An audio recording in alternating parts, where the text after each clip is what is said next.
Movies. We all love them. We all watch them every day. Sitting in front of screens, watching flashing images, wishing that was us next to Angelina Jolie. From small romantic comedies to fighting evil villains in sci-fi fantasies. There is so much variety to films. But so much variety doesn't come cheap. Nowadays, the average blockbuster's budget is around $50 million. Now with new IMAX and high-definition cameras, the cinematic experience is nothing less than spectacular. Impressed with that? Well, don't worry. The movie industry wanted to take it all one step further. 3D.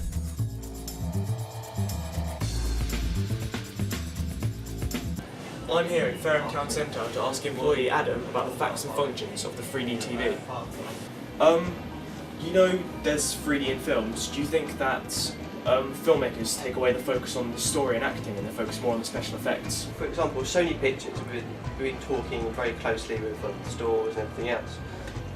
They're going to be trying to incorporate action, but also try and base more of a storyline as well.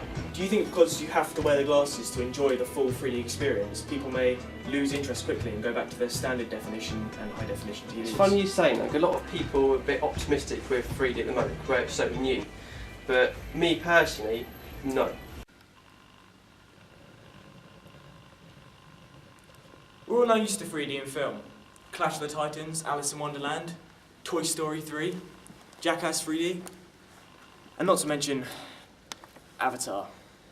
So now we're used to it. When do you think it officially started? 2006? 2000? 1990? No, you're way off. Three-dimensional films officially started in the 1950s.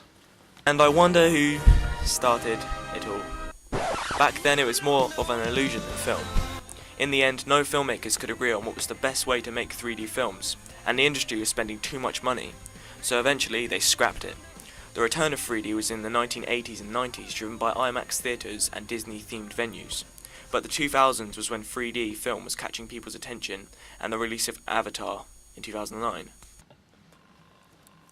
Now you may think 3D is all well and good, but there are a lot of different opinions. I prefer 2D films because, like with 3D films, you've got to wear the glasses and it's just such a hassle to wear them. I prefer 2D because I think 3D is a bit of a fad.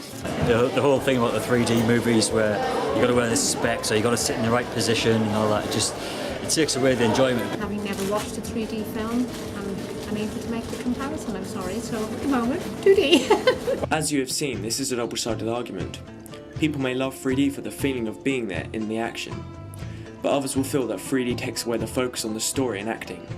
It's an excuse for film producers to make money with a poor script, acting, and stick some fancy effects on it.